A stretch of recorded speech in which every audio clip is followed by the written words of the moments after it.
Hey everybody, this is Ryan Deal with 605 Sports. We are joined by Jon Akre with 605 Sports. We survived the spring rush of high school sports and activities, and now we turn the page to some amateur baseball. Jon joined us last year during the summer as an intern, and he's full-time with us now, and we're gearing up for some amateur baseball. Going to be busy over the next several weeks and everything as we gear up for the state tournament, which will be in Brandon this season. We can talk about that and some other things as we get closer to the region tournaments and whatnot. But let's kick off some amateur baseball talk right now with Jon. Jon recently did a story about a new classic that's going to be at Cadwell Park in Mitchell. No state tournament this year in Mitchell, so they found a way to have some games there. Jon, what did you dig up about the classic this Saturday? Well, yeah. So, going back a little bit before the season, I'm trying to look through everyone's schedules, and I kind of started seeing inklings of this. I think it was always just referred to as a Father's Day Classic. Well, a little while later, see it gets changed on schedules to this DW Baseball Classic. So, I knew there was some sort of connection with these teams at Cadwell. And, earlier this week, I got in contact with Brad Barcher, and he kind of helped organize the baseball side of the event and getting these teams going. And it really the idea came from Dakota Wesleyan and Jason Christensen, um, and he was really looking for another event for their team maker scholarship. So just kind of another fund to help with their athletics and being able to compete scholarship wise with other schools. So he got in contact with Brad Barcher, and they created this Blarney's Baseball Classic. And there's going to be, at least for this year, there's going to be 6 games going on. Uh, I believe all 6 games will feature one Sunshine League team, and that's mainly because Mr. Barcher, he helps create the schedule, and he he purposely scheduled it so that there were this coming Sunday, there will be no Sunshine League games. So all those teams will have buys, so they were all in on it right away. And then obviously you had to get a couple other teams involved too. And so it should be a fun little event going on Saturday at Cadwell Park, especially without having the state tournament in Mitchell this year. That's going to be in Brandon. He was all for it and wanting to get something going in Cadwell. So I'll just go through some of those matchups quick. It starts at 10 Saturday, June 14th, with Canova taking on Mount Vernon. Wynot, Nebraska takes on Platt at noon. Kimball White Lake and the Parkston Devil Rays at 2 p.m. Crofton and Alexandria at 4 p.m. Sioux Falls Brewers and Mitchell Aces at 6 p.m. That's like the only Class A matchup. And then the nightcap is Wessington Springs Owls against the Dimmock Emery Raptors at 8 p.m. All these games will have game sponsors, $2 foul balls. I believe every game will also have 50-50 raffles and bingo.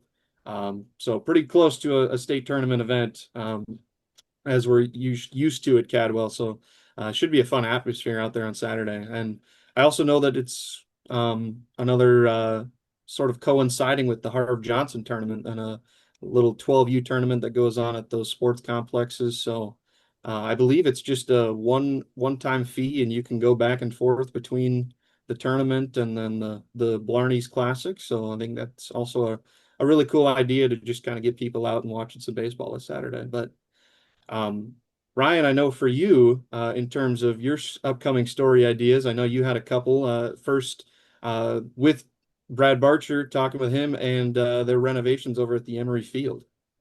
Yeah, it seems like we got Brad Barcher on speed dial here at the 605 Sports staff. We've been talking to both of us the last couple of days, but Brad's always good to deal with in that kind of stuff. But yeah, Emery getting some upgrades to their field. Here a few years ago, they I think a big rainstorm went through that area and some damages to the ballpark and everything, and so they finally got some funds raised and everything to get some upgrades to their facility and everything. New backstop, new dugouts.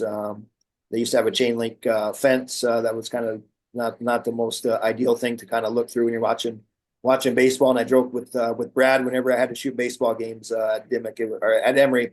it was always tough shooting through that chain link fence.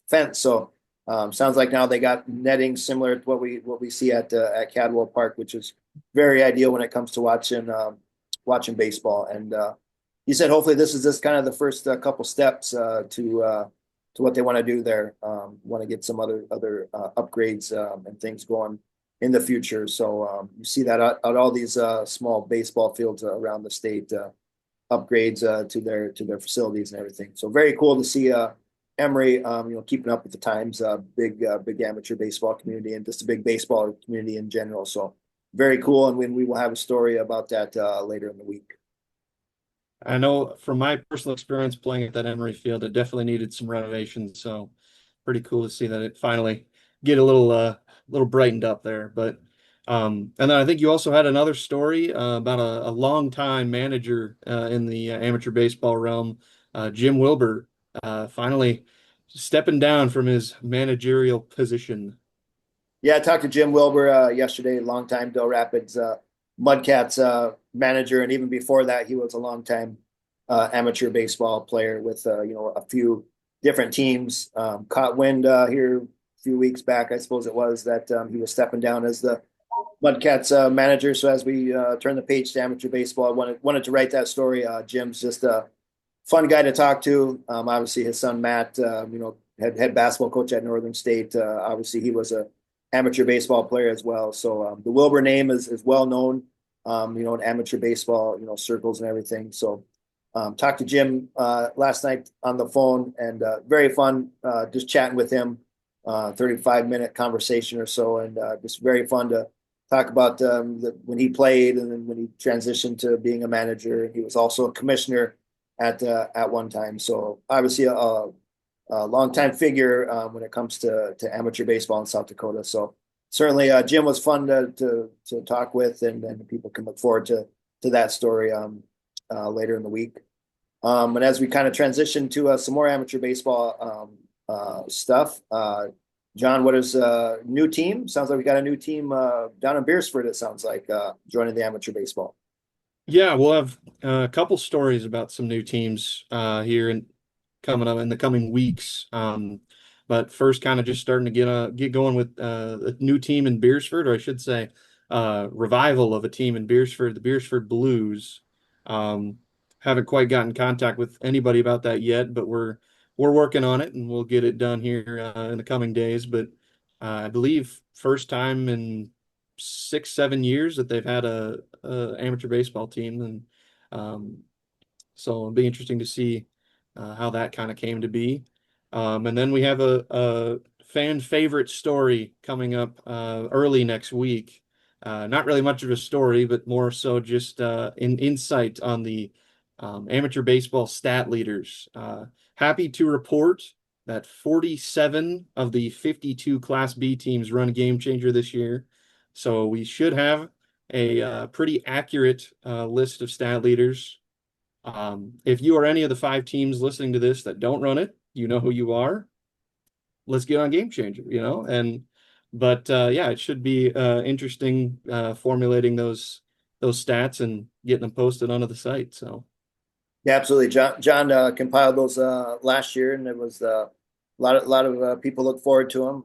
I would run it to some players at some games, and they would remark about the stat leaders that John compiled. So certainly a fun thing for fans and baseball players, and just the amateur baseball people in general to keep tabs on that throughout the season as we gear up towards later on in the season for some postseason baseball in the state tournament in Brandon. All righty. Well, I think we can put a bow on this our first episode, I guess, of some amateur baseball talk for the season. You can look for me and John to be out and about at some amateur games and doing some amateur coverage throughout the season. And if any story ideas you got out there, send them our way, and we'll try to put some together. But as always, John, this was fun, and we'll talk to you next time.